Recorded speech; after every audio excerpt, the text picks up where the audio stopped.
Practicing. Here we go. We are live here. We are just 30 minutes, actually 33 minutes away from kickoff of Super Bowl 58 between the Kansas City Chiefs and the San Francisco 49ers out in Las Vegas.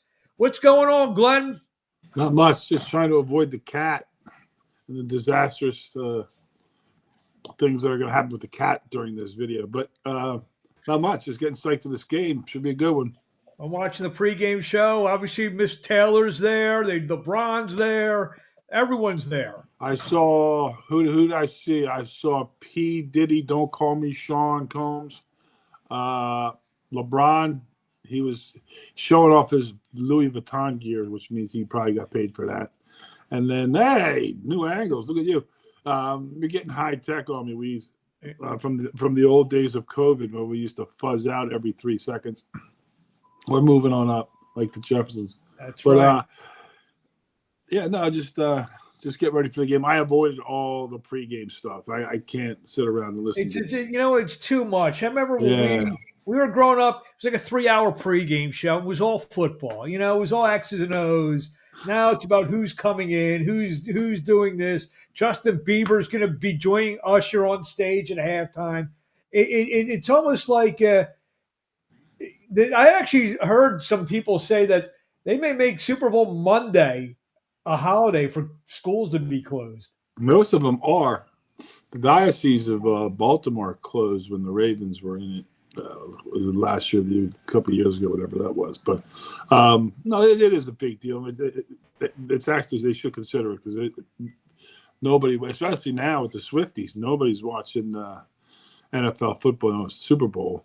Like this will be the most watched Super Bowl by far. Oh my God! By far. I mean, it's unbelievable. I was asking on Facebook yesterday if anyone had the Santa tracker. I wanted to track Taylor Swift's plane to see where she was at certain times during the day.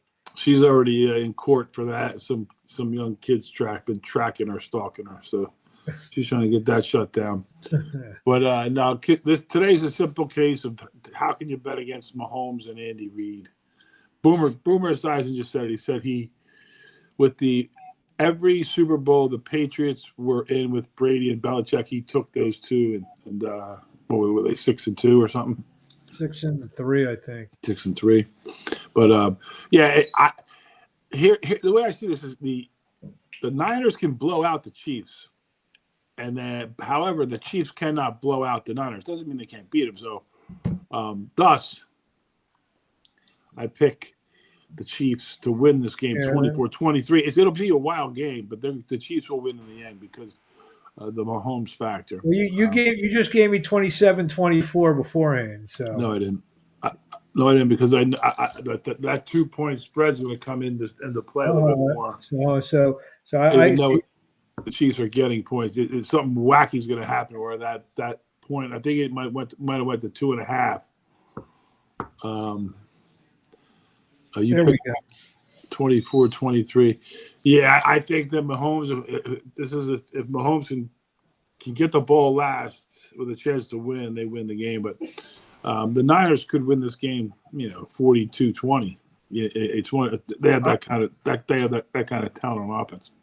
I think it is very weird. I think the Niners are being overlooked here. I mean, I think they were the best team for a good part of the last part of the year than Baltimore, and they're playing. They should be playing loose because they shouldn't be here. They should have lost not only the Green Bay game but the Detroit game.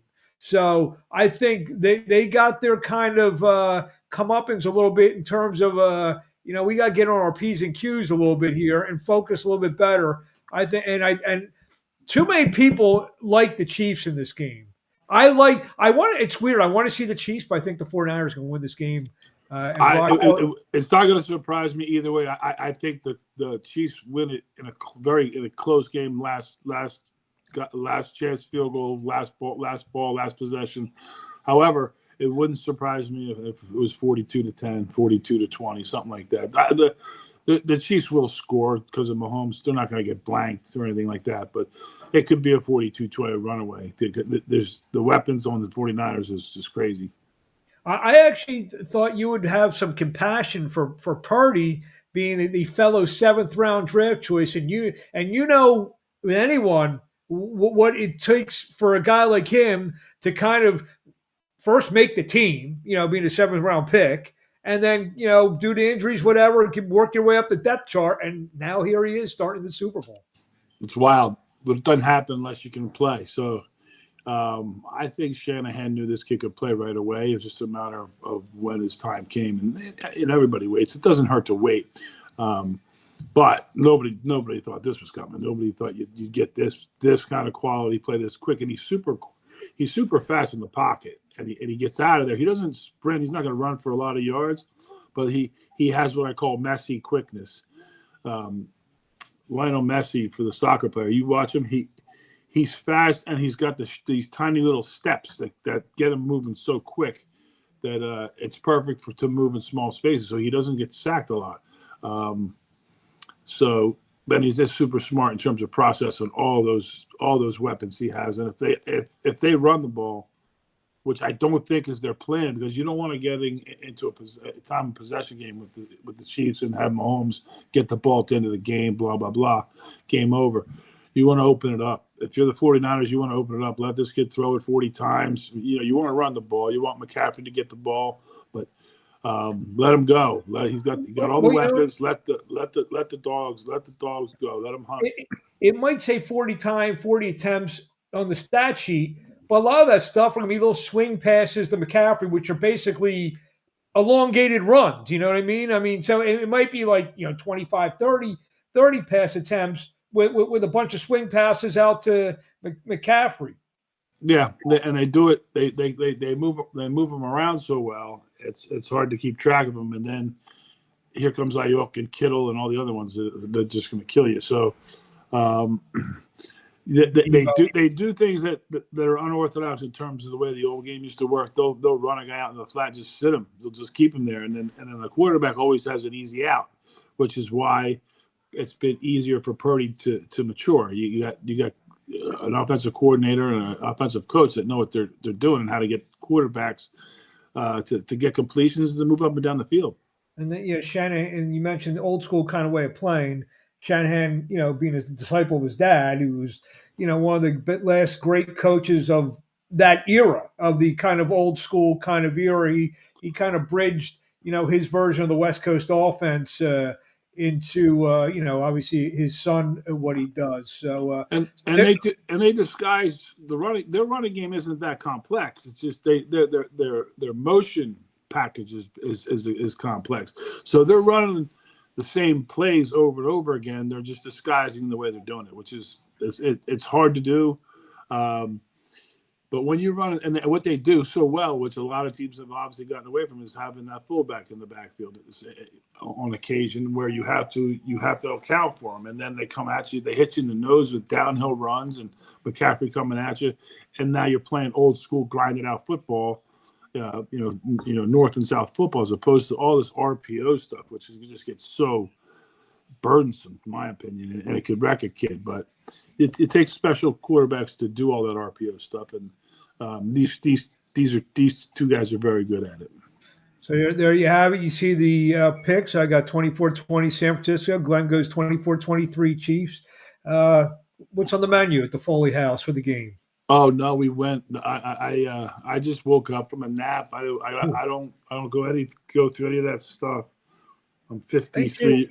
You should tell me. You came over. We got a little pizza. We got some wings. Well, I went to the Tremendous Coal Fire in Maryland, which is the best pizza I've had in Maryland. What's it called? 8.7 pizza in Maryland. That's another show. I mean, I'm not giving that person any respect on my platform. They're good though. Wow, they're good. I already ate, so now I'm just going to be picking it. Real quickly, if anyone's out there, I know some people are watching. I can see, you can give us some comments where you're watching it. So you got people watching on Instagram, got people watching on Facebook, got people watching on YouTube. I see. If I'm putting my mortgage down, I'm putting it on the Niners, but I'm not doing that. So I'm taking the Chiefs plus the points. Give me Mahomes plus the points every time, and I'm going with it. There you have it. Tomorrow we'll be back, Glenn. Maybe tomorrow night we'll do a little thing. We'll break down the game, and I want to get your thoughts on some coaching moves. Now's not the time because the game's going to kick off in 20 minutes. Get on some coaching moves. Your alma mater has got a new head coach, Chip Kelly. I don't know what the heck he's doing. Go from a head coach to become a college offensive coordinator. Well, yeah. Well, they stopped paying the coaches. The owners of the NFL stopped paying these guys. They're paying them. They're not paying them super contracts anymore, which is trickling down. All these and the NIL is ruining college football, which is another. It's ruining. I was just at a college basketball game, and we were talking a lot about that. I was looking at the roster of both teams, and both these teams had 6 or 7 players who had already played at 2 schools before at the school that they're at now. I know it's chaos. It's got to be fixed. It's got to be fixed. Let me ask you this, and we're getting off the point real quickly, and I'm going to ask you this again tomorrow when we talk about more topics. Date NIL in your day, would there be an amount of money that could lure you away from Boston College? And now how loyal and the tradition of the Foley family in Boston College. Oh, yeah. Once Tom Coughlin got there, I would have left for free. Our whole team would have been in that damn portal. I guess Coughlin could be joining us anytime soon now. No, I mean that with love. Glenn, enjoy the game. We'll talk to you tomorrow night. Absolutely.